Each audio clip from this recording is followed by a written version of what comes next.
Welcome to Limited Time Only. I'm Esther. And I'm Susie. Limited Time Only is the podcast for anyone who feels there aren't enough hours in their life. And each week there's a different topic for you to get your ears around. Featuring chat, comedy sketches and interviews with interesting people. Limited Time Only is a pick-me-up in podcast form. The special guest later in the episode is Andrew Roachford. This week it's time for Nostalgia, the 80s edition, aka the olden days. Hot dog, jumping frog, Albuquerque, Susie Riddell. We are discussing the 80s today. Woo! Hot dog, jumping frog, Albuquerque. I love that song. Do you know what it makes me think of? It makes me think of being a child. It makes me think of little dresses that you would wear that were sort of elasticated at the top and was like little straps, and then that you'd wear as a small child. And it makes me think of the park and the smell of summer days and the hearing tennis balls being knocked on Wimbledon whilst I was in my grandmother's back garden. It's a really nostalgic song for me, that is. It's a really good one. I think Deacon Blue, I've been on the around again. I think I've been touring and stuff, so I've been hearing that one. He's got such a strong Scottish accent that kind of sounds American. Yes, yes. And a great voice. Hot dog jumping. I love that. It's such a good song. So talk to me about the 80s, Suze. What do you think of when you think of the 80s? I'll happily talk about the 80s for hours. I know, me too. This could be a long one. Well, it's just such a... Yeah, we were... Well, when I think of the 80s, because you said we're going to talk about the 80s, and I was like, well, what comes to mind? And there's such strong memories of films and television and music, but I don't really remember much. I'm not remembering much about food or what I was really doing because we were just very small children. Yes. So there's it's bright colours, there's big hair, and everyone was bigger than us. Everything was really big. Like my auntie Sheila, she's tiny. I was way taller than her. Even in the 80s, even you in were the taller 80s. than her. Well, it was because we finished the 80s and we were sort of 11, weren't we? And well, 12, nearly 12. And I was definitely tiny little dot, lovely tiny little petite little thing. Well, yes, it was primary school. So we started secondary school in 1989. No, I didn't. I did the 3-tier system. So so you're middle school. Primary, middle. But I was supposed to come to your school. Well, I arranged it so that you didn't. I had a word. I think that's wise. I think that's such a shame. Set your boundaries. It's self-preservation. No, but it's a shame. I'm sad. I think it's because my parents realised that they'd have to get up really early to get me in, and that they couldn't be bothered, so I didn't. But it would have been lovely. It would have been lovely. It would have been lovely. But it didn't happen. No. And but we're still friends now, exactly. So it's probably for the best. Part, yeah. So when I thought about I think the first things that immediately shot to my brain were films. Because I think they're probably the films I've seen most in my life. Because, well, we didn't have the choice then, did we? In fact, we didn't really. I don't feel like I had much choice about what to watch till probably about the last 7 years. And then you had kids, and then you have no choice. Oh God! Well, yeah, that, and also the amount of choice there is now. When we were kids, it was literally 4 channels. Yeah. And you all watched the same films because that was just... how many times did you watch a James Bond? Well, never. I didn't watch a James Bond until the late 90s, and everyone was quite... My dad would always go, I've seen all the James Bonds. So every time they were on, I hadn't seen a James Bond until about 1999. No. I am absolutely flabbergasted. I know. Okay. What about the Indiana Jones trilogy? Yes. That was and I'd always go to the on cinema to see those as well. Yeah. And Indiana Jones. King Solomon's Mines. Never seen stuff like that. Jewel in the Crown. It's funny, isn't it? Our points of reference, because I've seen that, but only in the last few years, because that's my husband's 80s films. My 80s films are big. The Goonies, those kind of things. Yeah. Well, Indiana Jones. Yes. Well, big. Yeah, I was just thinking of the ones that just used to be on telly every holiday. Yes. And every bank holiday. Yes, but yes, yes, no, yes. obviously your parents were, I don't know, it's better that you weren't glued to the box. Oh no, I was very much glued to the box, but I think a lot of my education through television were things that had happened in the 60s and 70s. So my dad would have me watching things like Dad's Army and Steptoe and Son, and classics. But then I would also watch LOLO and stuff like that. But I loved in the 80s when there was a film on. Oh my God, it was appointment television, wasn't it? As a kid, it was, because kids' TV was so rarely on. You know, you got a Saturday morning and 3 till 5:30 on a Monday to Friday, and that's about it.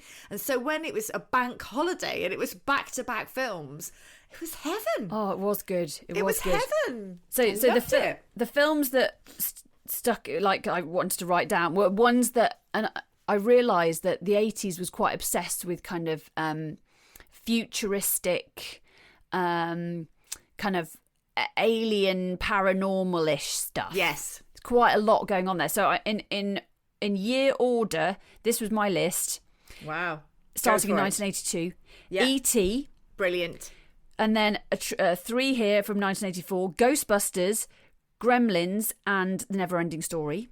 Ghostbusters and Gremlins I've seen so many times. Not really seen Neverending Story. I think I watched it once in the 80s, but I don't really have a memory of it. Don't think it's a lovely one. Is it? 1985, Back to the Future. Yes. Oh, yes. That is a classic. Absolute classic. Labyrinth, 86. Yeah, my kids had an obsession with Labyrinth when they were little. Yeah. My kids love that. And it's freaky. Yeah. And we often walk around the house going, you remind me of the Babe. What Babe? The Babe with the power. What power? The power of voodoo. Hoodoo. You do. What? Remind me of the Babe. It's so brilliant. I've watched it again recently. And Top Gun, 1986. Yes. Cocktail. Oh, yeah. But I wasn't watching those at the time. No, this is the thing. I have a memory of going to the cinema with my dad to see E.T. And I remember sobbing at the end, and my dad turning to me and fishing around for a hanky. He always had a hanky in his pocket, and handing it to me going, oh, Jesus Christ. But whether I've made that up, I don't. No, you haven't. And I know you haven't because I Googled this once because I'm that way inclined. You Googled when I went to the cinema with my dad. But I went to see E.T. in the cinema and I thought, I don't think I would have gone when it came out. It was 4. And it was re-released when we were 7. I think it's when we were 7. So you did go to, and I did the same. And I had to fight so hard because I am a crier, as we've established. Yes. But especially when you've had a sherry. Yeah. And I start singing about girth.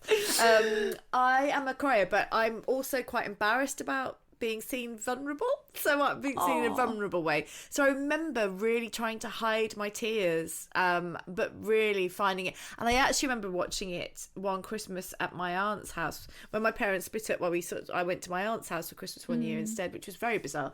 But I remember us watching E.T. and we were all sat in the lounge, and oh my God, the crying? lump in the throat that I was swallowing down was absolutely. It was so. I was just like, I will not cry. I will not cry. I will not cry. But oh God, it's so hot. Even now, I'm just a mess. Oh, just a mess when I watch E.T. But I'm so glad you Googled that because I looked at, I was like, 82? There's no way I'd have been taken to the cinema to watch that. So yes, my dad must have taken me when I was 7. Yeah, it's sort of mid-80s it was re-released, put back in the cinemas, and so we went then, yeah. Oh, that's so great. Yes. And Back to the Future, an absolute classic. It's kind of shaped all of us, except my husband, Joel, who is 9 years younger than me. And just before we got married, I discovered that he'd never seen Back to the Future. What? I know. That how is this ridiculous. Even possible? Why the hell did you marry him? That's a massive red flag. It was too close to the date for me to do anything about it. Yeah. I mean, I did look into how much it would have lost if we'd cancelled the booking, but I mean, and could you not? And an annulment. I mean, you've committed that money. You might as well just commit the rest of your life. Well, what I did was just sit him down and make him watch it. Which kind of solved it. But the Marty McFly, Daddy-O, and Calvin Klein. Yes. Nobody calls me chicken. Oh, I just love it. It's and so then, good. And Doc, Yes. 61 gigawatts, whatever he says. I never quite knew what he says. And the Libyans. Yes. Terrible Libyans. The terrible Libyans. Everyone, all the baddies were Libyans in those days. And do you remember as well that this was probably 90s actually, but I loved Only Fools and Horses so much. In fact, we were saying the other day we need to show the kids. They have seen some Only Fools and Horses, but we said we must, show you some more because they're so. I mean, they're timeless. They're so good. Oh yeah. But in fact, it was the 90s. They did those 3 episodes, and one of them was like Back to the Future, but it flashed forward that Damien had taken over the world. And, yes. And that was like Back to the Future 2. Yeah. I mean, Yeah. I hadn't realised. I mean, when I looked at the dates, I hadn't realised that they were out in the 80s. They all What, came Back out to in the the Future? 80s. Yeah, I thought. I don't know. It seemed too long ago. Yeah. Yeah. Okay. The other thing I thought of. Oh no! Do you want to tell me your films?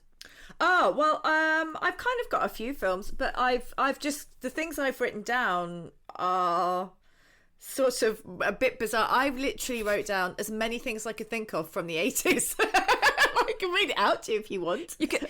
Right, everybody, settle down. Okay. Maybe stop. Maybe pause it. Get a cup of tea. Sit down, and you're going to let Esther's memories wash over you. Immerse yourself in the 80s culture, and I mean there might be some smells going off Wow. here. Yes. I mean there certainly are where I'm sitting, and so I'm ready. I'm shutting my eyes. Some of these are actually sort of. I mean, I feel like we need some of the love story music that Simon. What's his face used to do? Yes, the love story. Or do do do do do do do do. That's what I was trying to sing, but yeah. But I loved your version. Thank you. It was the wrong key. Okay, so I've got smash hits. Oh, yeah. Kay's catalogues. Littlest Hobo and Juliet Bravo. Nicholas Turbo. Littlest Hobo. Oh, I thought you said Nicholas Turbo. I was Who's like, just a guy at school I fancied. The Littlest Hobo. Crackerjack and the Crankies. Oh, I Could Crush a Grape. Yeah. Garfield. Pink Panther and Grandstand. I used to hate the music to Grandstand, and I'd always be eating salt and vinegar crisps and some Edam at my grandma's house when that was on. Sorry. You are a whiz. Bad memories. You are Sorry. a whiz. Yep. Dogtanian. Yep, the Three Musketeers. 141 and 141. 80 Days Around the World, which never ever ended. Christopher Biggins in a game where he was it was like a jungle game, and people used to drive round in little safari, Yes. and I don't remember what it was. Yes. Tammy Girl. Yes. Commodore 64. What's that? A computer. Oh, I I used to play Pac-Man on it. I was thinking of the Commodores. Oh no, but classic band. hear me, that's me. Rackham's in Birmingham. I used Yeah. to love going to Rackham's, and I used to skip round the department store and pretend I was in the Yellow Brick Road. New Kids on the Block, Bros, Grange Hill, playing the recorder, which we all had to do, and I always mimed because I didn't know what the hell I was doing. Sitting on benches when you were in the upper school, which meant that you didn't have to sit on the floor with the plebs. Scratchy trace paper loo roll. What was that about? Oh, Do you remember God. that awful toilet paper that you used to have in to every wipe yourself with? In every school. Awful. It's not at all remotely absorbent. No. Not the Smearing slightest. pee around your bits. And it just hurt. Yeah. But, it's even worse if you're a girl and you've got to, go around your lady bits. Yes. Gin reading books, Tricolor books. Yep. La Rochelle. La Rochelle, yes. I covering your school books with wrapping paper, Yep. which we all did. Young Doctors, Sons and Daughters, Neighbours, Home and Away, Button Moon, Box of Delights, Kenny Everett, Rainbow, In the Rhubarb worst and Custard. possible taste. Yeah. Mr. Ben, Pigeon Street, Why Don't You, Danger Mouse, the 1986 Hurricane, gingham dresses. I had a Star Wars lunchbox, hated it. My dad chose it for me because I've never watched Star Wars and I wanted a girly lunchbox, but my favourite colour was red, so he bought me one with Darth Vader on, and I spent every lunchtime hiding it and scratching Darth Vader off the front. That's a horrible lunchbox. It's awful. I was so devastated, and I didn't want to appear ungrateful, but I just felt enormous shame and sadness for a long time about that lunchbox. Yes, school discos, family weddings in the 80s where you'd all do ups upside your head. Yeah. I mean, no seatbelts in the back of the car so you could get in the boot. And people used to do a lot of sticking their tongue out. Or do you remember when people used to sort of scrunch their nose up at you to sort of stitch their nose up at you to say that they didn't like you? People would walk past you and no, they never did that to me, Esther. I think that was just you. Just me. And people going, I'm telling. Yeah. Yeah, and I remember once saying God, and Christopher Riley said he was going to tell on me, and I was about 6, and I didn't sleep for a week because I thought I'd said something really awful, and nothing ever came of it, but I was awful. Yeah, it was awful. Pixie boots, shell suits. I mean, there's more, but I mean, this is quite a long list, and this will be turned into a boring episode. No, well, it's nice because every time he said something, the image shot into my head. We interrupt this programme with a U-bash. As the Calvin Harris song says, it was acceptable in the 80s. It was acceptable at the time. However, unlike the Calvin Harris song, I've got love for you if you were born in the 30s, 40s, 50s, 60s, 70s, 80s, 90s or noughties. Indeed, I've got love for you whenever you were born. But not in that way. That was only acceptable in the 80s. Goodbye. I'm not going to do the same because I haven't written that many things down. It's not boring. It was lovely. I've clumped together. I realised that there was a lot of puppets in the 80s. Yes. So I'm going to. So we've got Rod Hull and Emu. Yes. Oh, do you know, my aunt worked at Hagley Hall and she used to have lots of celebrity guests there, and Rod Hull and Emu came along, and Rod Hull fancied her friend and used to send her flowers, loads of flowers, but he didn't like my aunt, and Emu used to attack her every time. He would get Emu to attack my aunt and then chat up her friend Tonya. Yeah, that is so funny. I think he was quite weird, wasn't he? He was weird. And grot bags. Yes, I had nightmares about grot bags. I actually worked with her. Did you? A bit later on. Yeah, she was in a radio drama I did when I was about 11 or 12. Wow. With Sarah Smart, I think. Me and Sarah Smart and grot bags. Carol, okay, so you got, is her name. Yeah, she was very nice. Yeah, she wasn't green. No, surprising. Yeah. Rod Hull and Emu. So we've got Rod Hull and Emu. Keith Harrison Orville. Yeah. Basil Brush. Yeah. Roland Rat. Rat. Yeah. Who I actually had a bit of a crush on. Yeah, I know. But I feel that some of your crushes are a bit bizarre. Yeah, that's an understatement. I fancied a puppet rat. What was it about him? I think he was just he was a bit of a bad boy. Okay, they've come to take me away. All right. It was very nice very nice knowing you. The straight jackets come out. And do you remember Ted Rogers and Dusty Bin? Yes, 3, 2, 1? I do, yeah. Now, I mentioned this to Joel, going back to Joel, again, born 1987. He went, Dusty Bin? Was he a musician? And I was like, no, he was a bin. Oh, this must be quite a depressing aspect of your relationship. Well, it was quite... I mean, it was very funny. Was he a musician? No, he was a bin. He's called Dusty Bin. We all tried to do the 3, 2, 1, which I still can't do. I was doing it walking through the train station the other day because I was thinking about this, and I always end up doing the V's. Yes. You've got to start the right way round. Yeah. 3. Okay. What are the things I was thinking about? Toys, Cabbage Patch Kids, My Little Pony, Care Bears. I had a glow bug. Do you remember glow bugs? I used to love those. Yeah, I still got one. Have you? Yeah, I've got all my My Little Ponies and the mat. and my daughter plays with them, and they still smell quite nice. Oh, I got bought a My Little Pony for my 40th. My daughter ordered one for me because when I was little, a girl I was at school with stole mine, and my mum then bought me a new one, but it wasn't the same one. I got Applejack, but it was cotton candy was stolen. So on my 40th birthday, one of my gifts was cotton candy. Oh, that's so sweet. It's really cute, isn't it? Well, the only Care Bear I've got is Birthday Bear, which I got for my 8th birthday, kind of like full size one. Yeah. One you can cuddle. And I've started cuddling it in bed. Oh, have you? Yeah, I do think there is something wrong with me. It's quite a chunky, solid, soft toy. So it's quite good as a sort of extra pillow, kind of for leaning your... Yeah. Whatever. I just like cuddling. There's something, I've regressed. Yeah, there is something lovely about cuddling a teddy bear, though. It's cute. I totally understand that, and I do get it. You know, if ever I pick up one of my kids' old teddies and I hold on to it, I think, oh yeah. Yes, but nice. I was really gutted because there's a theme here, but I really wanted a Care Bear, and I wanted a girly one, but I got a blue one, and I got a grumpy bear. And I was really pissed off about that as well. Oh, Esther. No, I really wanted a nice, I wanted some girly things, but I often got the pink bought one with the two boys. hearts. Yes. Yeah, or something, but I often got bought things that were... For a boy. Did your dad actually want a boy? Actually, that's not a joke. He genuinely wanted a boy. Oh. But he got me, and I'm fabulous, so I'll just have to put up with me. He got two girls. We got different mothers, but he got two girls. But he did want a boy. I think he just wasn't really aware. He just went in and picked.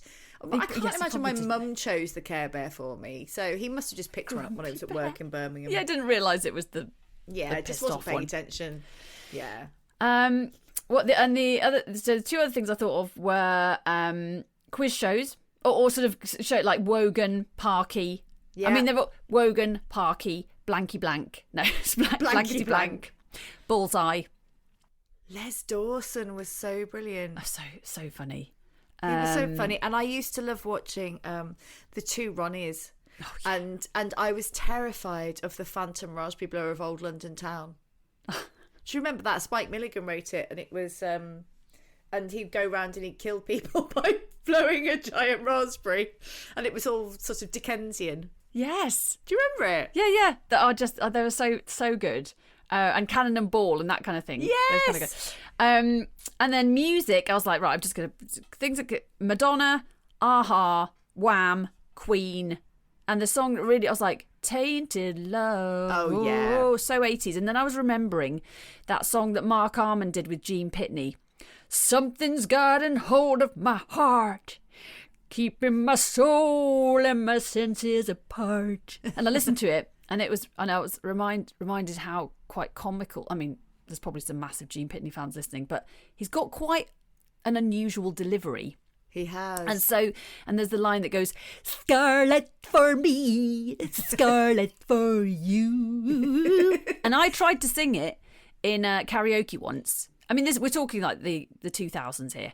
And it's actually really, really hard to sing that song, partly because it's a duet. But it's quite tricky, and it's quite an unusual pitch for me. And I remember sort of getting halfway through and just going, "Oh, sod off, Gene Pitney." Did you? In the middle of while you were doing karaoke? Yeah, because I just hilarious. couldn't sing it, and I got really cross with Gene Pitney. Well, I don't think Gene Pitney can sing it either, because do you remember there was a clip of him on This Morning, and then he was miming and it all went wrong, and he was just sort of stood there. Have you seen that clip? No.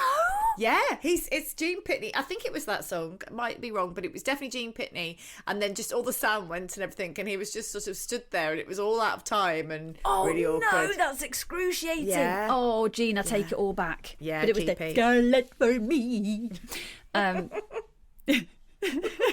Hey, something's gotten into my life. So I think what this sort of chat about the 80s is revealing is that we've both got a lot of issues. You like to cuddle teddies. You've got a crush on a rat. I obviously feel this sense of loss that I didn't get the toys I wanted. We've both got quite a lot of issues. I think this has brought some things out that I never knew that about you and the they're being bought sort of sad boys' toys. And I actually did once give Roland a little kiss, I had a Roland the Rat toy. Did you? I think my brother and I both had one, and I did give him a little tongues? snog. Well, he didn't have a tongue. No, so. but did you? No, I don't think. Him? I don't think I did. I don't think I knew tongues were involved in kissing. Like, I used to snog Morton Harkett, my Morton Harkett poster, but well, I have mentioned this before on the podcast. I've got very strong memories of snogging, but it was just, like push my face. I didn't tongue the poster. No. I still find the fact that tongues are involved quite weird. It's when you really think about it. I mean, I don't find it odd. And then if you really stop and think about it, I remember snogging things. I remember snogging things a lot when I was a kid, trying to work out what you did and imagining what your first kiss would be like. And I remember I was, oh God, I had a very unfortunate looking face in the 80s. I was really cute up until about, I don't know, 10, and then your dad drew a moustache on you. And then I just had I had a really thick fringe that I grew out, and so I had this like awkward fringe that flopped in my face, and I was just like not very. I mean, my husband said you can't have been that bad. No, and then, you can't. Then You're very cute. But then I showed him a photo, and he went, yeah. Oh. I really. And there were some boys that called me monkey face, and I had this boyfriend briefly. Called Robin Harris, and he was considered one of the cool boys, and then his mates made him dump me because they said I was too ugly to go out with. But we used to play kiss chase, and I used to run so slowly, desperate for someone to kiss me, and not one bugger ever did. That is just so. This has turned into quite a tragic set of recollections. I know, my dad kind of going, Jesus Christ, when I was crying. So if anyone has been affected by listening to this episode of Limited Time Only, please contact Dusty Bin on 321.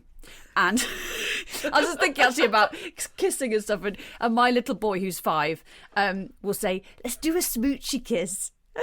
And I mean, it's just so cute. Because they do just sort of turn their heads, and my daughter does it sometimes as well, but absolutely adorable. And I'm like, so down for the smoochy kissing with my 5-year-old. I know, they do, don't they? I remember my 2 doing that. They don't do it anymore. They're 17. Oh no, that would be 15, so that would be weird. No, we don't.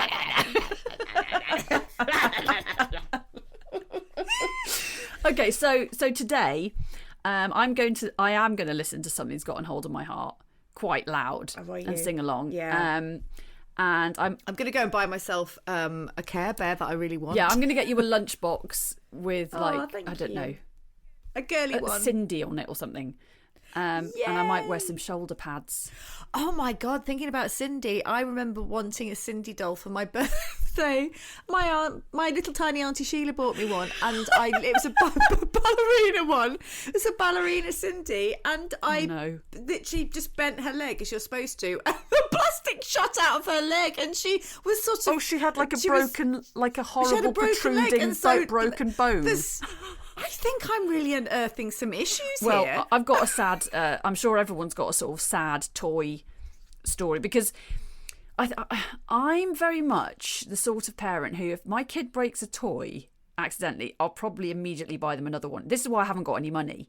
But I remember my mum buying me a pair of slip-on high heels. And I must have been very young, because we were in a house that we weren't in for very long. I think I was only about 5.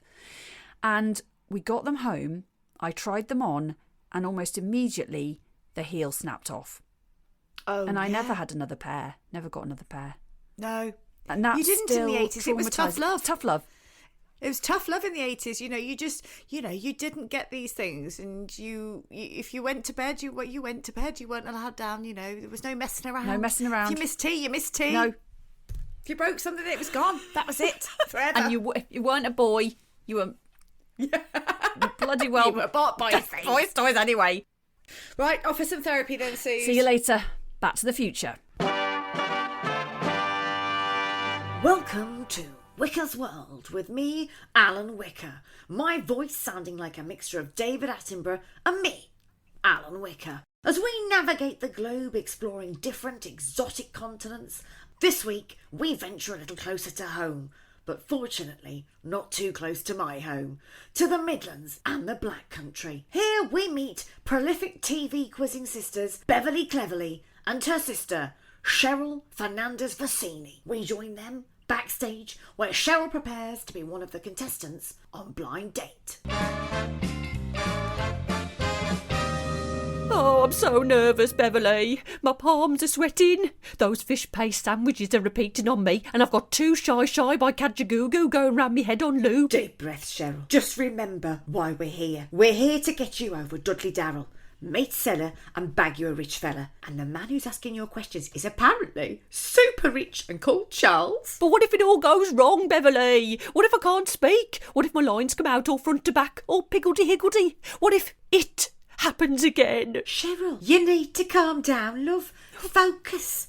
Yes, things have gone wrong on quiz shows before, but this is a brand new experience. But The Price is Right, and The Generation Game, and Dusty Bin. It was all so humiliating. Yes, you fell down the stairs and knocked that man's toupee off his head when Leslie Crowther called, "Come on down." Yes, your wraparound skirt got caught in the conveyor belt on a Generation Game, resulting in Larry Grace and having to cover your modesty. People still shout, "Shut that door," at me when I walk down the street. And yes, on 3, 2, 1, you annoyed Ted Rogers by giving him the finger twice. I tried so hard not to swear, Beverly. I practised for ages. He told me where to stick Dusty Bin. But look how good you were on going for gold. You saw off Poland in that final round when no one thought you could. Henry Kelly did say my knowledge about Engelbert Humperdinck's favourite hair product was better than anyone he'd ever met, and he hadn't even asked me about it. Exactly. People don't remember the mishaps. Eyebrows Linda from next door does. She watches my clips on her Betamax all the time. Come on, let's get you over Dudley Darrell and bag you this rich fella. Let's practice the answers to the questions Charles is going to ask you. Question 1. I'm really into the arts. What sort of arts are you into? And what sort of artistic journey do you think we could go on together? Go on, say the answer. New York, London, Tipton, Munich. Everybody talk about pop music. And if you fancy making some sweet, sweet music with me, Charles, then come on down to Tipton and I'll show you a good time. I think you need to be a bit sexier with it. A bit breathier. And don't say Tipton, say Lichfield. Sounds more exotic. Hello! Are you practising the questions from Charles? Oh my God, you're Cilla Black. Haven't you heard he's had to pull out because of a polo injury? We've had new questions now from his replacement, Darrell from Dudley. Not Dudley Darrell. He's my ex. Surprise, surprise! The unexpected hits you between the eyes.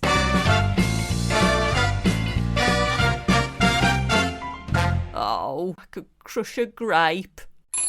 Suze, can we start the meeting now? We've been sat here for 20 minutes. Sorry, I can't decide which of my Bright Disposition notebooks to use. Do I want to dream big and go for my dreamy navy blue notebook? Or do I want to shine bright with a notebook in luscious bright pink, LTO colours? They're beautiful, but why have you got 5? They all made me so happy I had to buy the full range. Plus, I'm down with the company ethos. Bright Disposition is a small family business and each notebook has been designed with love. Let me have a look. Here you go. Oh, a hard-wearing cover. Mm-hmm. Gorgeous colours. A lovely band to keep them shut. Yeah.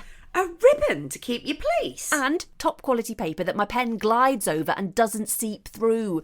I think I'm in love. OK, I'm feeling sunny, so I'm going for the sky blue. We can start the meeting now, Esther. Esther. Oh, sorry.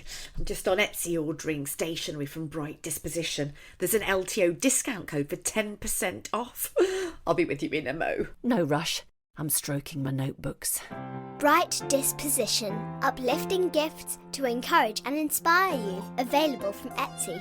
And for LTO listeners, there's 10% off. Just use the code LTO10 at checkout. If Susie and Esther haven't bought them all already. Mum, there's another big box from Bright Disposition here. Hello? It's actual Roachford. Hello, so lovely to meet you. Lovely to be here. Lovely to be here. This week's guest is Andrew Roachford. best known to us all as the music sensation and man behind the band, Roachford. Andrew is a singer-songwriter and musician who shot to fame in the late 1980s with his anthemic single, Cuddly Toy. He has toured with Terence Trent D'Arby, The Christians and In Excess, to name but a few, collaborated with Beverly Knight, enjoyed his own successful solo career, become one of the lead singers of Mike and the Mechanics, and been awarded an MBE for his services to music. We talked to Andrew about where his passion for music began, the meaning behind the single Cuddly Toy, who's on his bucket list to work with, and what it feels like to perform at Wembley. Welcome to the show, Andrew Roachford. Thank you so much for coming on. We so appreciate having you on. You're just a legend. And we put it out this week saying that you were coming on, and we have had so many questions and people shocked saying, how the hell have you got Roachford on your podcast? He's brilliant. Do you know how loved you are by your fans? I don't know if I have a... I don't know if I think about it that much. I know there is a lot of love out there on one level because people tell me, but I'm always thinking about like the next song. Yeah. Yeah. And, you know what I mean? It's like, I don't fixate on that, but obviously when I do gigs and after shows, people come up to me and I realize that, for artists, how your music or your work can touch people and become part of their lives, and I guess, that's the real reward more than anything, is that actually your music can move people and maybe in some cases, really help people get through difficult times and whatever. So, yeah. Yeah. I was actually looking at when you got your MBE for services to music, which is amazing. And that the Princess Royal had asked you to describe what you do, and you'd said, this is what it quoted in the paper that I saw, I try to evoke emotions from people through music. And I thought that was really lovely and a wonderful distillation of what it is to be a musician. Yeah, that's kind of what I looked for growing up as in music that I grew up listening to, is that I was not that interested in being impressed by other artists. It was about, do I resonate with this person and do they move me? Do they make me feel some kind of heightened emotion in some way? And then that was my gauge of, wow, that's really significant as an artist. And when I'm writing songs, I'm writing from a standpoint of a feeling, it's not as an intellectual as much thing. It's more about a feeling because, I'm a musician first. Before I was a singer, I was playing piano and I grew up, I did classical, went through the whole thing, but I always just got a feeling from music, that's where it all started. It was like, oh, this makes me feel something. And then out of that grew the songs and the compositions. So I guess that's the kind of person I am. Can you remember that sort of first time you were affected by music? Well, how deep do you want to get? I was talking about this yesterday with a friend of mine about the first time I went to a piano, because I come from a musical family. The Roachford family are generations deep in music. So I had music in the house. My uncle, my dad, were rehearsing in the living room that I grew up, live in that house, And so obviously it was stimulated a lot, but there was always a piano in the building, but I never touched it. It sounds funny, but until I was like just before 4 years old. And as soon as I hit that piano, and it was really, for some reason, I got out of bed early before my parents were awake, and I woke them up because I was just banging away on the piano. But I felt this connection to something. It was quite profound, and I'll never forget it. And I'm not the best memory person on the planet, but there's times in your life that you really, poignant times that you really, and I remember that feeling. And it wasn't just about music, it was something that was going through me and a connection that I was making. And that was it. And my mum came downstairs and she was like, we got to get this kid some lessons or he's out, because the noise was so bad. I was, excuse my phone. That's now. Okay. I was really lost in it, but And I never looked back from then with music. That was It it. sounds quite magical, it's quite a spiritual feeling. Yeah, I mean, I do believe that there's a possibility that, there's other lives before we've lived or experiences and stuff. Because I never really, people ask me about songs and they go, well, where do you get the ideas from and stuff? And most artists that I know don't really know. You just sort of put yourself in the right frame of mind or feeling, and these things come to you, and you can't really, it feels like it's not just you. Yeah, we had an episode earlier in the season about talent, and we wondered about, because we were talking about whether, for example, you came from a musical family, you'd grown up with that kind of I suppose there is a discipline, isn't there, as well to music, but the fact that you were just 4 years old and could have this connection with the piano, and you go, was he a pianist in a past life? And I think there is something there, because that is innate talent. Yeah. But it sounds like it's something that you would have just, even if you'd not hit the piano till you were 20, for example, you'd have still been able to play it. Yes, brilliantly. I think so. I don't know about brilliantly, but I would have still wanted to play it. Yes, yeah. I think children are more sort of open in many ways to a lot of things, and I think as you get older, and you get more, I guess, educated, your view becomes a lot narrower. So I'm not sure if I started playing at 20, because I know a lot of people that, I wish I'd played piano when I was a kid. As adults, they wish that they'd learned and everything, because they feel, well, I've got to a stage where I don't have the time and whatever. And I do think that just the way your mind is, and a lot of others, as a kid, you're more open to stuff, and you're not as judgmental about yourself, Yes. There can be a lot of feelings of shame, can't there, and pressure, and I must be good at this, and so that tends to stop people, I think, from approaching things. I don't want to try that because I'll probably fail at it.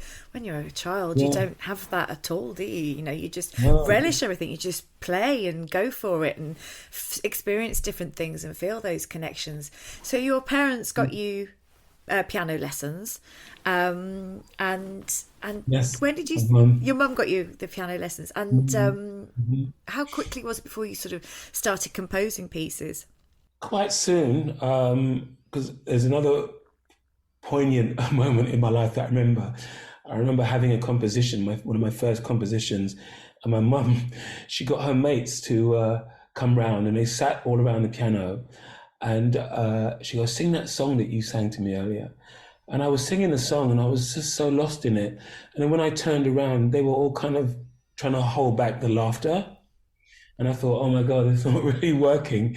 And what it was is because the lyric was, all of my life I've been searching for a wife. Oh, bless you. Now, I don't know if it was just because it rhymed, or I don't know. This was my song. All of my life I've been searching for a wife. And they were just sitting there going, he's like 6 years old. Oh, that's so cute. The struggle is real. The struggle is real, man. I mean, it's so cute. That's so cute. But and my mum got me piano lessons. She was paying for a private tutor, and it is with kids. You don't like the stuff that you have to practice over and over again. Kids want to play, and my tutor realized that I get more engaged if she says, "Well, at the end of the lesson, you can play me your composition of the week." So that was I always look forward to, is playing her that little piece on the piano, and I think that actually encouraged me more to be creative and explore that side of myself. Was it something that came to you, or would you sit there and write the notes down, or were you composing kind of straight onto the keys, I suppose? Straight onto the keys. I'm very I'm much more comfortable doing stuff by ear. Most classical musicians, there's a lot of classical musicians that they learn, obviously, sight reading, and they're very good at it and very fluid with it. But it can make the ear lazy, and that side of you, because you're so used to seeing the dots in front of you. I've never been really that kind of visual person, it's always composed straight into the piano, and into memory. I don't write it down. And when you collaborate with say your band or whoever you're writing with, how does that work? Is it kind of, would it be a sort of a jamming session, or you'd play what you'd come up with and see what they wanted to add on top in terms of an arrangement, or how does that work? Well, I mean, normally when I started out, when I was doing demos, started doing proper demos on my little multi-track, you know, because I played multiple instruments, they came quite complete, so I could present this to my musicians and they could hear a bass line, they could hear a drum pattern and whatever. So it was always laid out that way. And if not, I could even go on the drums and say it's kind of like this, you know, and the bass goes like this. And so I just transcribed it verbally to them or played them a tape. And so when you were little and when you were younger and you were writing, you know, composing at 6, and you started singing then? Is that when you discovered you'd got this incredible voice? I didn't, I did start singing, but it wasn't sort of like I'm a singer and I've got an incredible voice. Far from it. I just sung because it was an accompaniment to what I was playing on the piano, and because I really loved the expression. I was mostly singing in my room. I had a piano in my room, and it wasn't for public, you know, it wasn't for the public, it was for me. And that went on for many years. I just wouldn't sing, you know, incredibly shy, and singing wasn't about that. It wasn't really about performance at that point, you know. It was only a lot later that my uncle, who plays saxophone, was walking past the room and heard me singing, and he went, "I didn't know you sang." And I was like, well, and he started to encourage me to, or bully me at the time, I'll be honest. He was quite a authoritative figure. And he was like, "I think you could sing a song with my band." And I was like, "Nah, I don't think." And he was like, "Yeah, I think you can."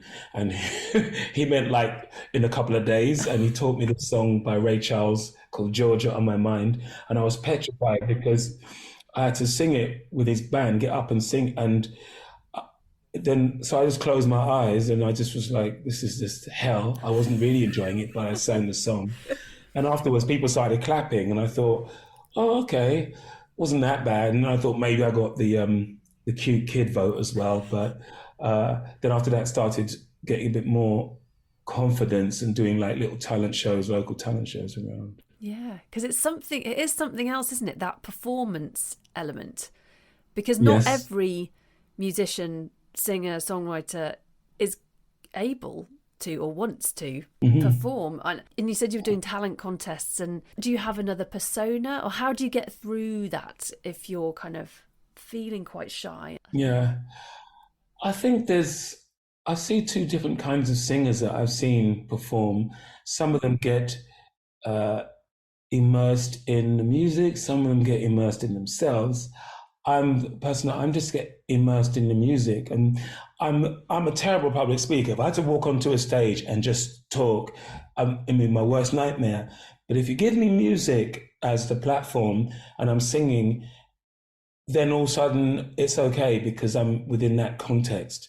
I don't know if that's another persona per se, but in the music, it's a different thing for me. We were talking to a writer earlier, interviewing a brilliant Rosie Green for the podcast, and she said that that's how she expresses herself, how she organises her thoughts.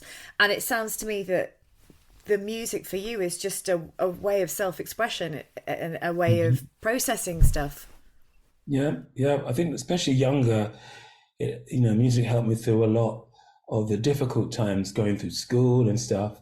It just was like it's like a safe place in some ways, and I think that's my connection to music. It's a savior, and I think you put all of your emotions, and that's how you express them. Especially if you're not a very emotionally expressive person in everyday life, which I wasn't growing up. Again, I'm like typical Aquarian. It's all happening inside, but then in music, I can't hide in music. I have to be.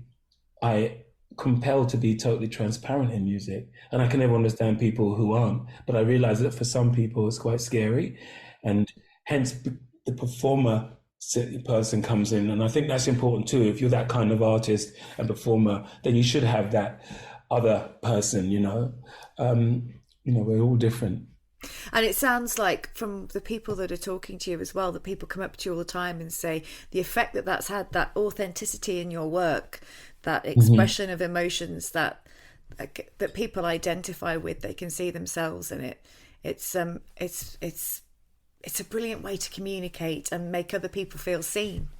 I think so. I mean, it's the one thing that, you walk on stage and you're looking out to a room full of strangers, you don't know these people, but you're being quite transparent in front of complete strangers, and they know that. They know when it's real from when it's faked, and so they open up, and there's this sort of rapport going on that you don't get walking down the street and, walking to the supermarket with strangers. It's a very unique scenario where people are actually, the hearts are kind of open. I know it may sound cheesy, but that's exactly what it feels like, And you asked me earlier if I know how much love is out there, but the last gig I did, I was in Glasgow, and the Scottish people, especially the Glaswegians, they're not shy at all. They're so I walk on stage and they're screaming, "Oh, we love you, Andrew!" And it's not like when I started out and I was really young and there was all these teenagers throwing stuff at you. It's adults. This is grown people. And when you hear those voices, it's meant. It's not meant in a cheesy celebrity worship kind of way. It's real. It's like when else do you get that from complete strangers? And it's because you have that vulnerability, isn't there, an authenticity in your work? Yes, and they pick up on it, and they appreciate that you are being that honest and vulnerable in front of them. I think that's quite a big deal. Yeah.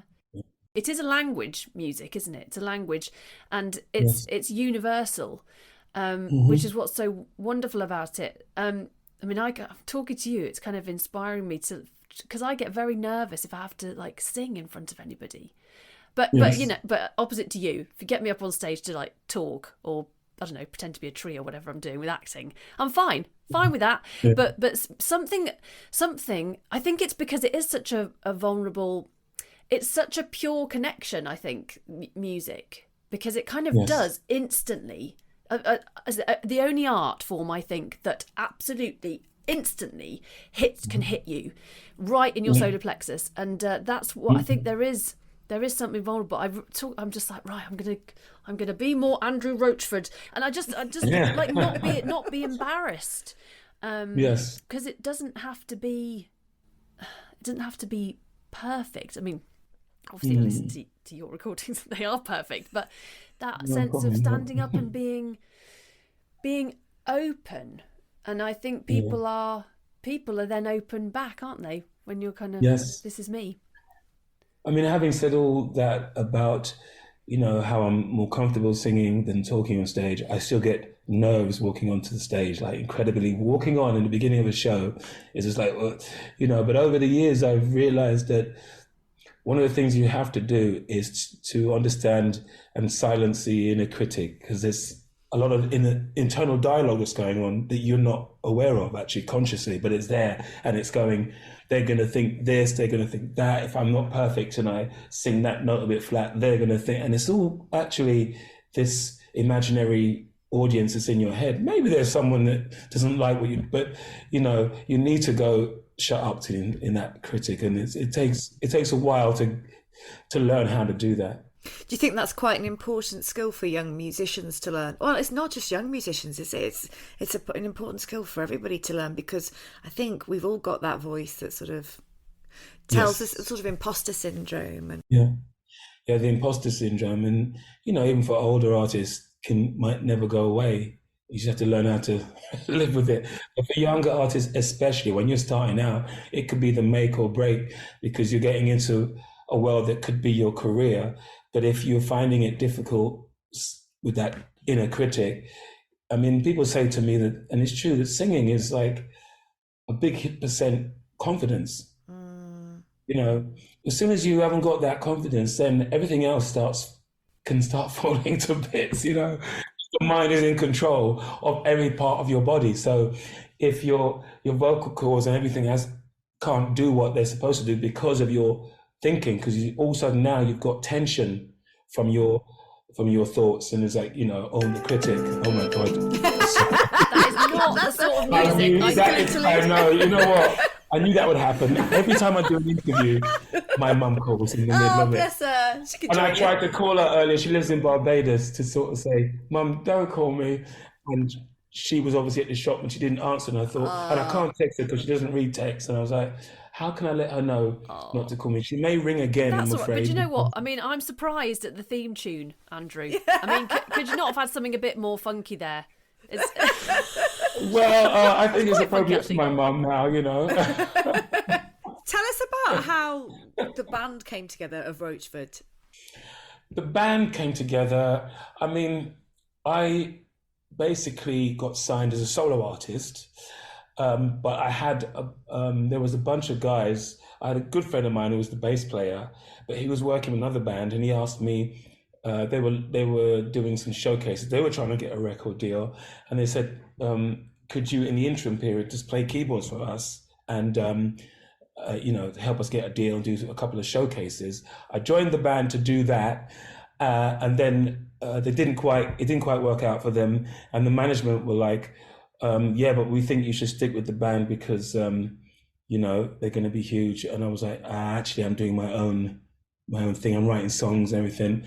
And the management then were very curious how I could turn down that band. And then they heard my stuff, and then they ended up managing me. This is actually the Ronson family, which is Mark Ronson was a dad, was a son, and yeah, the rest is history. Then I basically ended up more or less with that band being my band, because because basically the bass player was a good friend of mine, so he knew all of my songs already. He was like gig ready. The drummer I loved, and it was like, well, same management, ends up working me. And then we eventually found the guitarist Howie a couple of years later, and Howie was like, when he joined with my band, he was like 15 or 16, ridiculously young, but amazing guitarist, like jazz, Jimi Hendrix. I mean, it was just like, wow. And then we ended up making an album, and we recorded an album with these guys, and another guitarist, Michael Brown, and then went on the road, started doing the universities as you did in the white transit van. Meantime, singles going out, start hearing it on Radio 1 while you're in the van, and you realize things are changing. And then we had an album ready, but I hadn't written Cuddly Toy. Cuddly Toy wasn't on the album. And lastminute.com, I was like, wow, we need another up-tempo track for the live shows, not to record.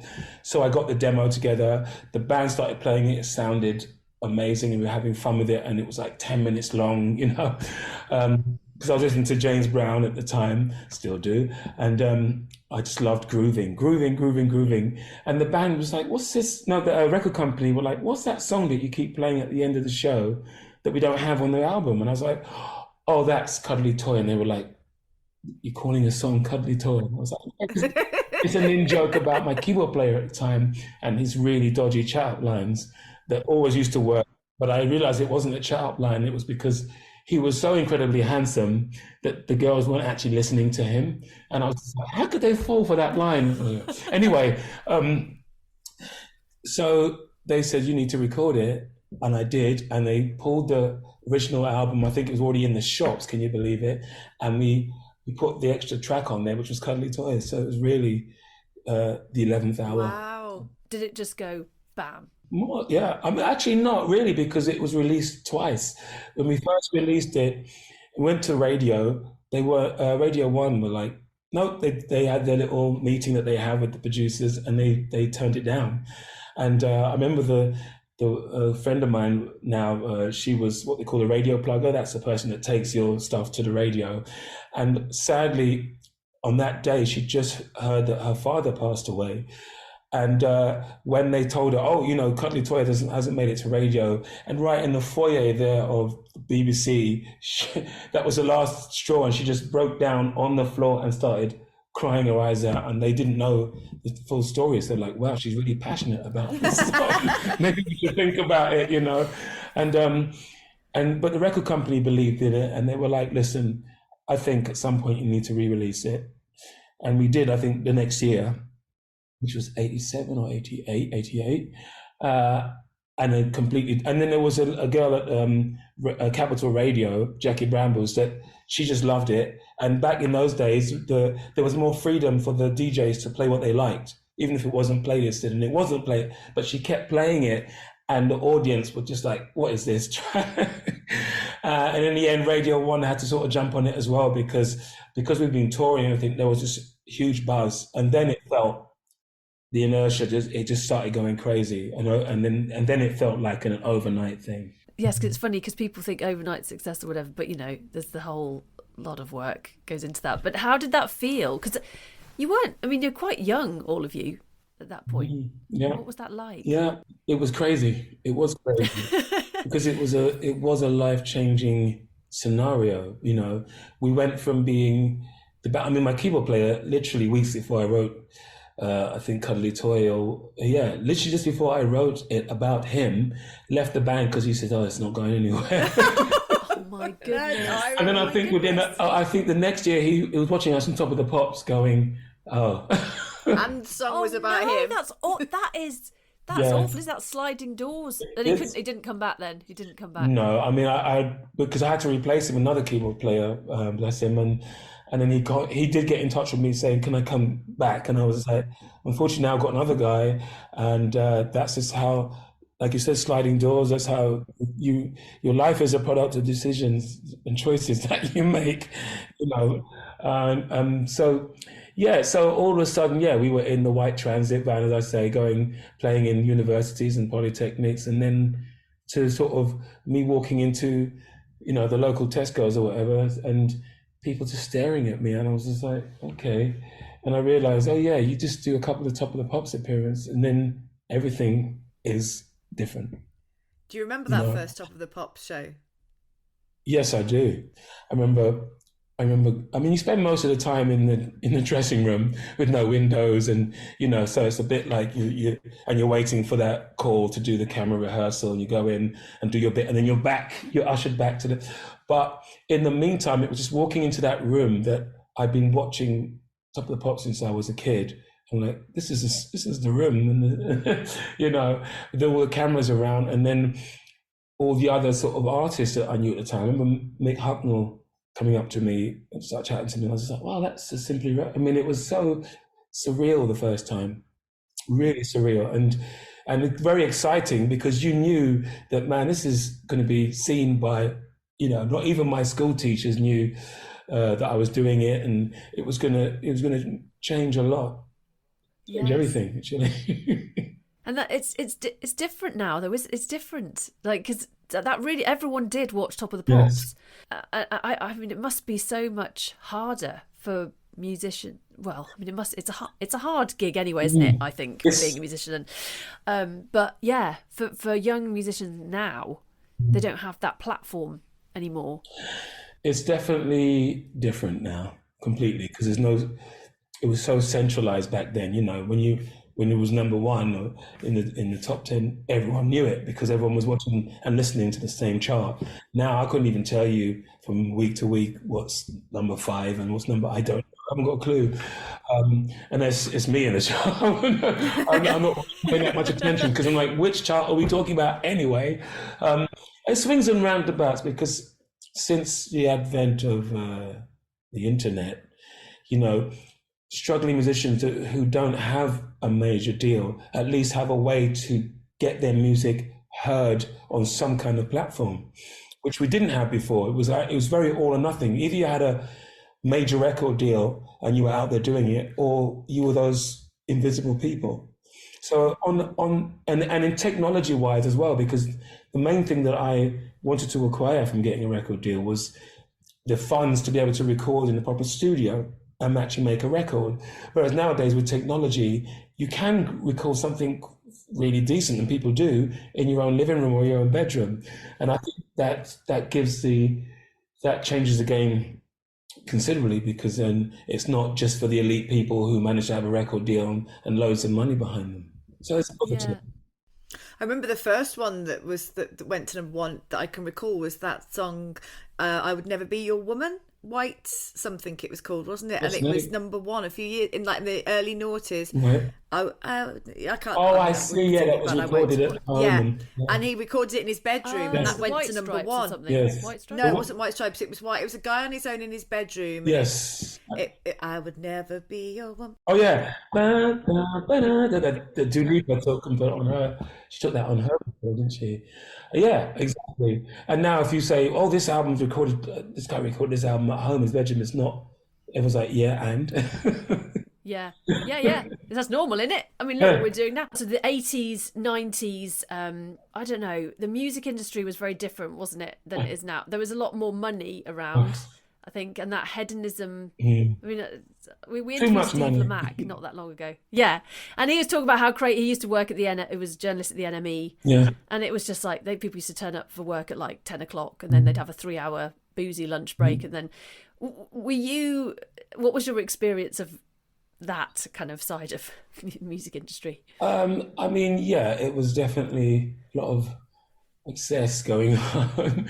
I mean, the downside of it was that you had people working at record companies that were spending money that you had to pay back on your behalf, so to speak, inverted commas, having really expensive. I'm going to fly over to New York and stay at the top hotel and have an expensive business lunch on your behalf to meet so-and-so from so-and-so, and then fly back the next day. And you kind of go, I didn't even know that meeting was taking place. And, and then giving away 100 copies of your album to their mates for free, and all the merch and everything. And so there was a lot of, and then, you get the bill at the end of the year and you go, what? I didn't know that you had to spend 4 days in New York talking to one guy, and couldn't you have stayed in a cheaper hotel? I mean, it was really like nuts how much, and people just didn't care. Did you have to fly first class? Couldn't you? And that was the way it was. And I actually was quite happy when, what it was. I think when hip hop came along as well, everything became a lot more, and dance music, lo-fi, and it wasn't all about the big spend. You had to be in the biggest studio spending £2,000, £3,000 a day. You could actually do it a lot cheaper and people will still go out and buy it. We had H from Steps on last series, I think it was, and he was saying that how much that people think that you're making loads of money and raking in, but actually you have to pay for everything. Mm-hmm. Steps that themselves had. So he said we were very canny and we did it in a way that our videos were shot on minimum budget and we did everything in that way. And I think that was something I don't think I was clear about the music business, that you as the artist kind of have to pay for all of that stuff that they're doing. Yeah. I mean, I think musicians now are so much more hip to that than we were. I had no idea when I was in a studio. It was like a residential studio in Oxfordshire, and I spent the whole day just with my band playing football. I didn't realise that was going to cost me like £4,000. Oh God! Oh, that's awful. Yeah. Expensive football match. I had no idea, and I remember we were playing it, and the outside of the building was like an old church, and I wasn't that good at football, and I kicked the ball and it went through the stained glass window, and obviously that became part of the budget, Oh my goodness! And you didn't know. And I think obviously what saved me was that I wrote all of my own songs by myself, and I think if it wasn't for that, it might not be as lucrative. But because I wrote all those songs, and back then the amount of records you were selling compared to now you can have a number one selling 2,000 singles, maybe less. Back then you were selling like thousands a day, like 20,000 singles a day or something ridiculous, and you still weren't number one. It was just like completely different scale of how people consumed music. So it was swings and roundabouts. Yeah. And so the band Roachford kicked off like in a major way, and then how many albums did you have as a band? With those guys, I did I 3 albums with the original lineup in total. That was the Roachford album, self-entitled Roachford. Then there was Get Ready was the second album. Third album was Permanent Shade of Blue, which actually was the biggest record, I would say. By the fourth album, Feel, it was starting to sort of fray at the edges, I think, you know. The marriage had been sort of turning a bit sour. All lovely guys, all really talented. And, you know, I commend their contribution to what I was doing. But then it was kind of over from that point. So I did like 3.5 albums with that lineup, which was great. I mean, it was a great ride. Yeah. And then in 2010, you joined Mike and the Mechanics. Is that right? Is that the right? Yeah. Which is another, I mean, yeah. It was a bit later. In your own right, you're amazing. And then they're incredible as well. Or was it a bit later, sorry? Yeah, because it's now 2024. And it's about 2012 that we, you know, I did with them, around that time anyway. And that was sort of, I just got a phone call saying, you know,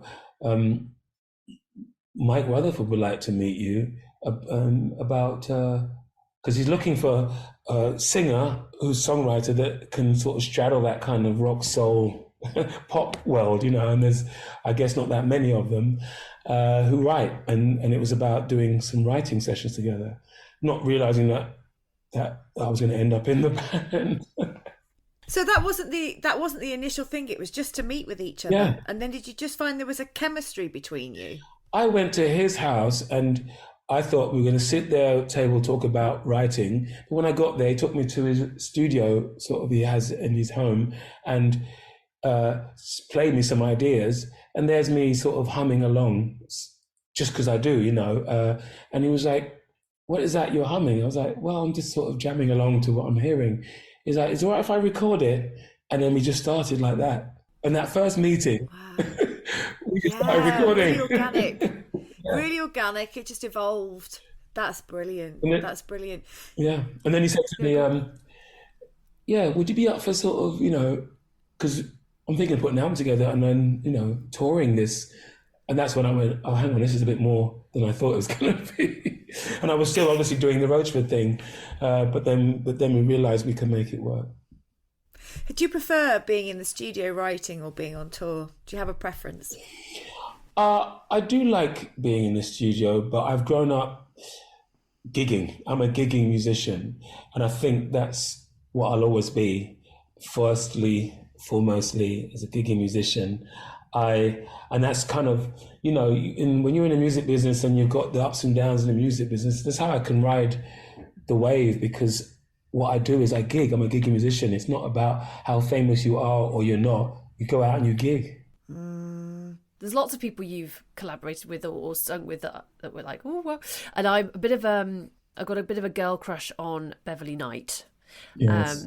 Who, well, for a start off, she's a Midlands gal like us, yes. so that's. Yes. But also she's phenomenal. Yeah. And the song that you duetted with her is amazing. How did that connection come about? You know what? Over the years, as you do, I've always been crossing paths, bumped into Beverly here, you know, at this festival here, at this gig here, and always said to her, yeah, we should do something together. We should work. And it was like, you know, people say talk is cheap and whatever. And then one day she covered Cuddly Toy and released it, and it was all over the radio again. And it was like, wow, she's kind of changed it and made it her own. And it got even more attention from me, like, wow, this girl. And then when I was in the studio on doing my album before, we had this song that we were writing, and we thought this has got to, you know, me and the producer and the co-writer, this has got to be a duet. It was like, well, who's going to sing the girl part? And straight away, obviously, her name, you know, being it was a soul track as well, really soulful. And, you know, I didn't want, you know, some random session singer. It needed to be someone who really could put a heartfelt lyric across. Yeah. Got in touch with her, and straight away she was just like, I'm there. And of course, she came to the studio, and in a couple of takes, it was just like, okay. We're all sitting there going, yeah, she completely nailed it. Yeah. She's so powerful, isn't she? She's phenomenal. I just think she's incredible. She's got so much power behind her voice and soul. It's a natural duet, you guys, because that straddling of the different genres. I think Beverly is also very able to do that. So it's a fantastic track. I love it. Yeah, thank you very much. I was so chuffed to get her on it, and what she did on that track is legendary. And and she loved it as well. That's the thing is that she really was feeling that track, Yeah. And so is there anybody that you'd like to collaborate with that you haven't collaborated with yet? And I've got this sort of bucket list thing, which some of it I've left it so late that the people I don't even know if they're still performing, but I would have. And still maybe, Al Green has always been someone that I would have liked to write for, because I relate to that gritty, earthy, Southern soul thing, and I feel like oddly enough, even though as far south as I come from is South London, but Americans from that part of the world say, you sound down home, which means you sound like you're from here. And how is that possible? I don't know. I'm going out soon to Nashville to do some writing and maybe go to Memphis and try and I was like, my people. So I'd like to do that. And, I do love Adele. I love people that I believe when they sing. That's, I'd love to do something with her. And she's not just a singer. She's obviously an artiste, she's a creative artist. Love to do that. There's a guy called PJ Morton, who is an American rhythm and blues R&B soul artist with a very strong Stevie Wonder influence, and of course Stevie would be the pinnacle for me. I've learned so much from Stevie Wonder, musically and spiritually even. I mean, he's such an incredible human being, really. Yeah, he really is. Would you? You could write something, couldn't you, and send it to Al Green's people or Stevie's people. Oh yeah, I think you should do it. I think it's just down to end of the day. It's your limitations are down to you. Yeah. Because actually I know I worked with this guy. Well, jammed with this guy, a drummer. He works with a band called The Roots, and they were a really unknown. They actually lived in London many years ago, and no one even knew who they were. I mean, and who would know that then in years to come he would end up producing an Al Green album. He produced an album for Al Green, and I know this guy. So it's like, oh wow, he got that gig, But his self-belief. I mean, you have to have that thing and not think it's too big, because you say things to people. I like to work with Stevie Wonder, and it sounds like grandiose, but actually, someone like me, I would have something, especially with Al Green as well, to offer them. It's not just like, I want to work with Al Green. I feel like I really have studied his musicality and everything that he does, and I feel like I could bring something to the table. I actually knew someone that was working with him, and at the time she's trying to put me off because she said it was a bit eccentric, and I was like, oh, but now I think, well, eccentric and, not like I'm not. So there we go. Yeah. I've realised that as I get older, I'm like, okay, I'm an actor. That means I can be eccentric. I'm going to be a crazy lady, and I can go, but I'm an actor, guys. It's totally. I think we're entitled to it. It often helps, doesn't it? It does help. Yeah. We've had so many questions from people, like I said at the beginning, and the first question I want to ask you about is your MBE, from my friend Hazel, actually, who I knew was a fan of yours because during lockdown she sent to me and a whole gang of us you and Gary Barlow singing Cuddly Toy, and she said, oh my god, guys, if you need something to get you through, watch this. And she's told me she said she sort of feels that helped to get through. She just loved it, and she adores you and she adores your work, and it is so uplifting, that performance you did with Gary. It's just there's something, I will get to her question, but there's something about, in particular, the song Cuddly Toy as well, all of your music, but that song, it still feels very current. It stands the test of time. It gets everybody on the dance floor. It sort of lights. It sort of my whole body starts moving without much thought. It just goes. It really speaks to people. I actually think all your music is very it's kind of timeless, I think. Yeah. Because if I think, well, Cuddly Toy you wrote in the 80s. Well, if I had never heard that, I wouldn't have gone, that's an 80s song. I'd say, oh, that was what came out last year. Yeah. So there is that, Yes. Your definitely. Your music will be listened to in thousands of years and they'll think it's... From Mars. From Mars. Yes. Hazel would like to know about your MBE, how it came about, who gave it to you, and what the experience was like. What it was about was I got an MBE for contributions to music, and wow, I mean, I was at home, got a letter through the door literally, and was just like, you know what? It looked so official that I was scared to open it. I thought, this is another bill, right? Or I went through a red traffic light, and I actually left it there for a couple of days. And then I remembered, that letter. And when I opened it, and it was really official, I was thinking, I must owe someone a lot of money. And then I started reading it, and it was just, oh wow! I mean, didn't see that coming, And of course I accepted. And then we, fast forward early the next year, I was going into Buckingham Palace with my mum and my brother and my cousin, and it was I can't even find the words, but it was a very special occasion. Sadly, my brother passed away like weeks after that, and but he was my manager, and he was a big part of my life, and in my band and everything.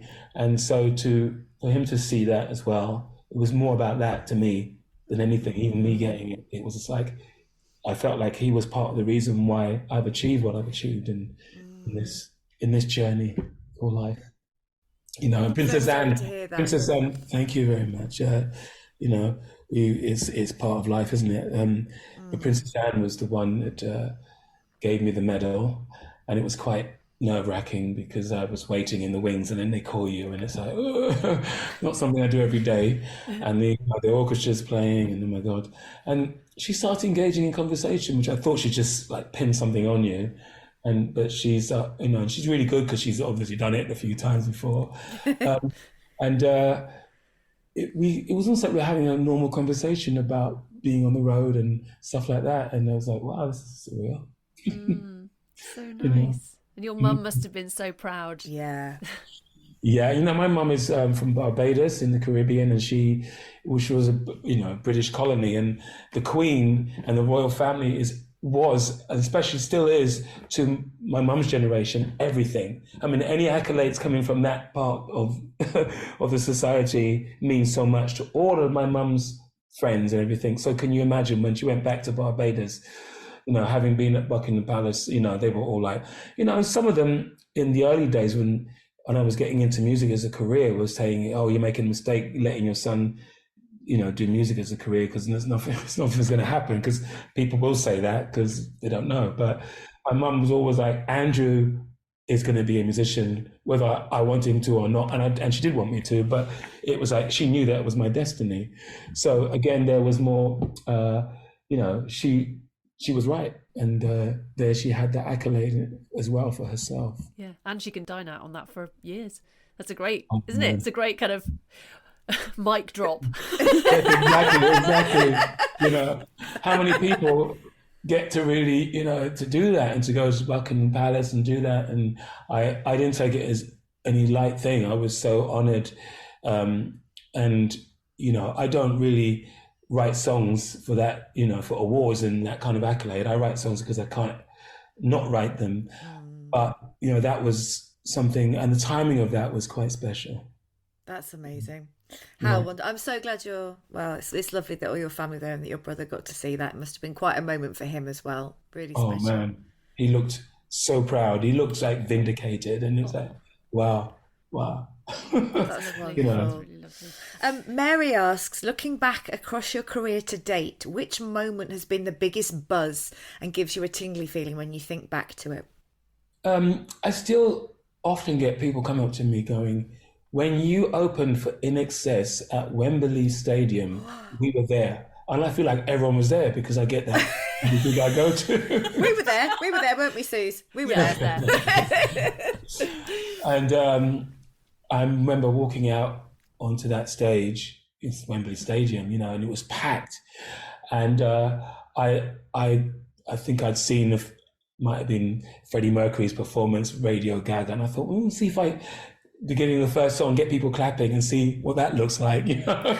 And when you do it and all those hands go up, that's something, you know. That was like my first big major gig, and it was like, wow, they are all listening and all engaged right now, and that was nuts. And my mum was there as well, and she was a few seats down. Elton John was there, and Elton John was just raving about me, and he was talking to the record company going, you need to work on this guy because he's this and he's that, and you know, that was a goose pimple moment for me, definitely. I mean, I met Stevie Wonder as well a couple of times, and that's like meeting, I don't know, I mean, he is just the biggest hero for me forever, so just meeting him was crazy, surreal, really surreal. So great to have those memories, isn't it? And because it kind of does, I don't know, having a really great memory, especially of meeting a hero or having that amount, the adrenaline you must have felt, and that the energy coming off those people,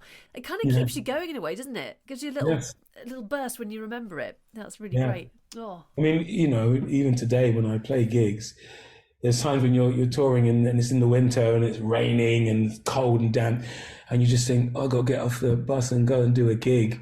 And maybe sometimes you're just not feeling motivated. You walk onto that stage and the energy hits you, and all of a sudden, this is it. This is why I'm doing this. You know, this is the energy. This is the energy that you can't quantify it or get it anywhere else. This exchange of energy is so special. Yeah. I understand wonderful. that. Not from a Wembley Stadium volume of people, but just I suppose any performance really, isn't it? I mean, I've done really, like, I'll do like tiny venues, and I'm also still, you know, doing big venues. I'm doing festivals, Isle of Wight a couple of years ago, and then obviously performing with Mike as well. But it's all about, it's the same thing really. It's about that exchange of energy with other human beings. Yes, wonderful. It's a wonderful thing. I'm very conscious that we're coming up to time and that you're going to have to go. And a lot of the other questions that I have written down, we've kind yes or no answers. Yes. Thank you so much for coming and talking to us. It's been such a joy. You have such a lovely, calm energy about you, and you're clearly so. Likewise. Thank you. You're obviously so connected to your music, and it's a really authentic, truthful, honest thing, and I think that's why you're so beloved by so many people. And plus, you write absolute bangers. Yes, you do. Thank you. You do. If I'm at a wedding and Cuddly Toy comes on, there is not one seat, not one person on their bottom. They're all on the dance floor.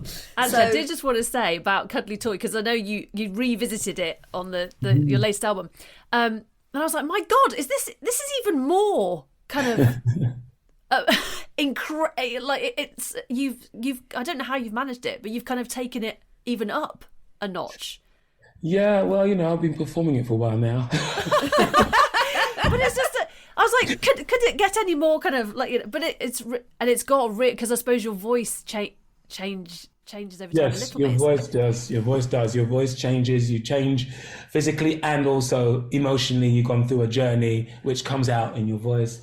And yeah, I perform at the gigs. You've got to come to the gig because it's another level again when you hear it live. It's just another thing. Well, we would love to. I mean, have you got any coming up that we can kind of shout about? Well, I'm at the moment, I'm putting, my management are putting dates together. So I would say watch this space. I'll be doing European dates first because I've just done. Last year was a really busy year for me in the UK, and I just finished at Christmas. So I don't think I'll be doing any major tours, but there'll be sporadic dates, a few festivals that will go on my Insta, my website, and whatever. Yeah. So just watch this space, really. Yeah. Brilliant. Yeah. Well, we will be there when we can. The next one we can get to. Be great to see you. So at Roachford Music on the Insta. Yes. Yeah, we'll put that on. Thank you so much. It's been even better than I expected it would be. So thank you for giving us your time. Yeah, really kind of you. It's a pleasure. It's a pleasure. It was even better than I thought it would be. Oh, good. No, you guys are really lovely to sort of talk with, and it's easy. You know, I feel relaxed and just have a chat. You know, it's not. Oh, that's really kind. Take care. Have a lovely afternoon. Enjoy the rest of the day. Thanks, Andrew. Ciao. Bye. Thank you. Bye. This week, we asked you, like our lovely listeners, what are your fondest memories of the 1980s? And we were awash with responses. It was so lovely, and it sparked so many memories. It did, and I was surprised at how old all our listeners actually are. When we are mere chitter girls. We're only 12. I don't remember the 80s at all, Esther. Wasn't there. Made it all up. I'll start. So our first comment is from Seth, who posted a lovely picture of a rally bike in front of a Christmas tree and said that was his best Christmas ever. And he also sent an image of a woman doing aerobics, which makes me think of Lizzie from... Was it Lizzie on Good Morning GMTV or Good Morning Britain? I remember Rosemary Conley. Oh, yes. And there was Lizzie on... Oh, no, TVAM maybe. And anyway, Mr. Motivator was at the 90s. Mr. Motivator was the 90s. I saw him a couple of years ago at Camper Calling. He was brilliant. In his 60s, looked amazing. A lot of my friends were like, I would. Well, yes. Okay, so the next one I've got is from Ian on Instagram, who's done a little gif of a Transformer. Robots in disguise. Oh, yes. Yeah. They were everywhere, memories weren't they? of Saturday morning cartoons. Emma Knight on Facebook. 80s always makes me smile when I think of them. Care Bears to My Little Pony, watching Grange Hill after school, and Blue Peter. Posters of Ball Young, Wham, and Michael J. Fox on my wall too. Definitely happy times. It is. So lovely. And we've got a lovely one here from Jan, who it says, in 1984 to 85, I travelled from Canada with my backpack, plus maple leaf patch, of course, to Great Britain. So Jan is actually in Canada. Wow. International listeners. And she travelled to Great Britain, Europe, New Zealand and Australia, with stopovers in unique countries like New Caledonia and Tahiti. Lots of photo stories to tell of meeting wonderful people and seeing fabulous sights. It was unforgettable. And she says, looking forward to your show. Thanks, Jan. Oh, thank you, Jan. I want to see some photos. I want to see some pics of that 1984 to 85 trip. Yeah, amazing. Jolene Howell said, loved our childhood in the 80s. Life seemed so much simpler then. Saturday night TV with the family, going to choose a video from the rental shop, playing on my bike in the street on a Sunday and smelling Sunday roasts being cooked, going into town with my pocket money and buying a 6-inch record and playing it non-stop, always seeing aunties and uncles and playing with cousins. Oh, that it's smell so of a lovely. Sunday roast while you're playing outside, that is a really strong image for me, actually, of the 80s as well. So great, not having to cook. Yeah, yes. Kids don't know they're born. They don't. We do. Right, we've got one from Rachel Fox here. Madonna breaking onto the music scene with lace gloves. I mean, yeah, she's just still an icon. Jelly shoes, cutting your feet to shreds. Jelly shoes, yes. Still do that to my kids. And bags where your pens fell out. Yes, those kind of army bags that we used to have and draw all over. Some of the best music. Yes. Still the best music. Live Aid, Live Aid, of course, and other odd fashions like rah-rah skirts and pedal pushers. I think I'm still in pedal pushers. I've given up with the rah-rah skirts. Yes. Sue Hawkins, are you ready? She said, this is quite an extensive list. Wanting to marry Matt from Bros, much prefer Luke these days. Wanting to be Madonna, the music in general, house parties, Grange Hill, leg warmers, flash dance, Fame, film and TV show, having a boombox and taking it over the park and playing Frankie by Sister Sledge really loud, #cool, playing over the park, Innocence, getting drunk on half a can of Tennant Super, playing over the tip without fear of catching a disease, and no social media, which equals no evidence of underage drinking. Yes, just in our own memories. Lovely Hayley, who's one of our patrons, says simply, Bros.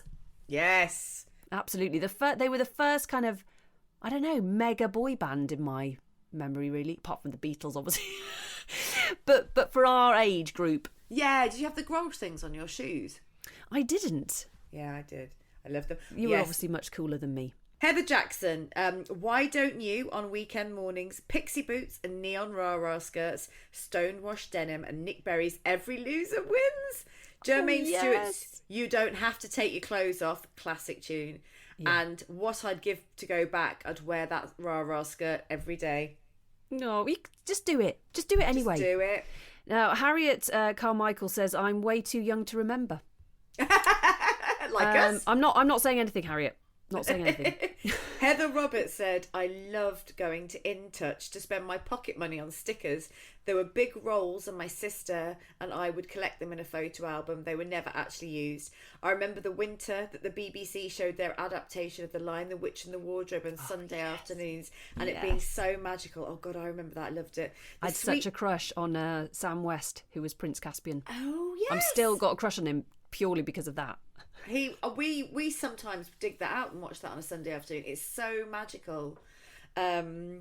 The sweet smell of my strawberry shortcake dolls and playing with my flower fairy dolls, reading the Bramley Hedge books. Yeah, I love those. Yes. I remember desperately longing for my child doll with an adorable button nose. The smell of lametta on Christmas trees. I don't know what lametta is. Is it the sort of the almost like tinsel that hangs down? We had that. I don't know. And the deliciousness of the Cadbury tree decorations wrapped in colourful foils. I also adored the Worst Witch film. So 80s. Yes, the Worst Witch. Yes, I've actually still got all the Bramley Hedge books. Me too. And I should have got my flower fairies out as well. I've got 2 flower fairies. I never had a flower fairy. They are very cute. I've always wanted one, Suze. What's happened? Oh, well, I know what to get you for Christmas. Emma Hastings says roller boots, Walkmans, Care Bears. Oh yes, it's totally. Like that's three. What's that thing where you can find somewhere? By 3 words. Like when you're lost. Yeah. 3 words. Roller boots, Walkmans, Care Bears. She's down at Spa in Birmingham. It's the little. That's so funny. You said the Spa, and I thought little. Did you? Yes. Oh God. Okay. Gail Crampton said first job in hairdressers and hair was big. Discovering Birmingham, the Dome, Pagoda Park, Bobby Brown's, etc. Some of the best music: Wham, the Pet Shop Boys, Erasure, Prefab Sprout, Deacon Blue, Eves and Christopher's American in Wallheath. I don't know those places, but I recognise all the rest of it. Just fab. Yes. And she sent us a brilliant picture of her with massive, massive hair, which looks amazing. One of the gang from All About the Archers podcast has put chocolate spread sandwiches. Oh, wow. Delicious. Delicious. Lucy Smith said Saturday Superstore and number 73. Yeah, Sandy Toxvig on, and that girl on roller boots. Andrea Arnold was on roller boots. And watching telly all Saturday morning, roller skating, playing out in the street with the other kids till dinner time. Sweets, for example, Pacers, which I loved. The smell of the ink on the printouts for school homework, that weird purple stuff. My Little Ponies, Whizbit, Kickstart, Grange Hill, SodaStream, never allowed one. Slingback shoes, also never allowed. No, me neither. Birthday parties with Agadoo and the Superman song. Oh yes, I was at a party the other day, kids' party, and they played that. They played wow, those. did they the Superman song or Agadoo? Yes. Spray. Come yeah. Spray. Muscle Man. Yeah, Macho. Was it Macho Man? Macho Man. Yes, yeah, so good. Oh, so Steph, lovely Steph, who contributes regularly, has said strawberry shortcake, the cartoon and the doll, collecting pencil rubbers which smelled white musk perfume from the Body Shop. Yes. That always reminds me of my stepmum. That was my stepmum's. Oh my God, my stepmum wears white musk and I buy her some every year from the Body Shop. Oh my goodness. That's so weird. John Wood. Last one for me. Seeing great bands including U2, Michael Jackson, Madonna, Duran Duran, Deacon Blue, and I even saw Roachford supporting Terence Trent D'Arby, also playing in a band. And also, he said, great films, The Brat Pack, Some Kind of Wonderful, Pretty in Pink, St Elmo's Fire, plus Star Wars sequels, Back to the Future, Top Gun, Ghostbusters, Beverly Hills Cop, Dirty Dancing, Roadhouse, Big Goonies. I could go on, he said. Oh, You could, but we'd be here all day. We would. Oh, John, I loved all those. And I've got one here from another regular contributor. Thank you, Sarah Scott, who says, being able to sit in the footwell of my nan's metro car and play board games on the back seat with my sister on long journeys, because seatbelts were a bit of a choice then.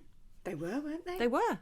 Thank you for sending all those in, guys. I can remember all of those things, and fab, weren't the 80s days? So lovely. It's just lovely memories that I'd forgotten loads of those things. So thank you so much for sending those in and joining in. And it's just great to know you're listening. Thanks very much. Thanks, guys. You have been listening to Limited Time Only. Well, that was an absolute joy to talk to Andrew Roachford about his career and about the very essence of being a musician and the communication, and I just loved it. I feel really inspired. I feel really inspired and really calm. He's such a calm presence. My nervous system, it's lovely. He's such a lovely, lovely, genuinely thoughtful, inspiring, and like you say, insightful man. So thank you so much for coming on, Andrew Roachford. Mm-hmm. How exciting. Thank you, Andrew Roachford. I know. What's happened to us? Who are we? Yes, thank you to Andrew, and thank you to you all for listening and coming with us on this fantastic journey of discovery every 2 weeks. We love it. Yes, thank you. And thank you to our patrons over on Patreon. If you do want to support us, if you come over there, go to patreon.com and type in Limited Time Only Podcast, and you can subscribe to us. If you join us on Patreon, there's bonus content over there, and we will soon be doing our third Limited Time Only live online, which is an exclusive party, basically, on Zoom. It certainly is. So thank you again for listening, and we will see you in 2 weeks. Take care, everybody. Take care. Lots of love. Right, I'm going to go and listen to some Roachford. Absolute bangers. So you gotta feel for me, baby. Feel for me, baby. Yeah, you gotta feel for me, baby. Feel for me, baby. Yeah, you gotta feel for me, baby. Feel for me, baby. Give me some love. Do, do, do.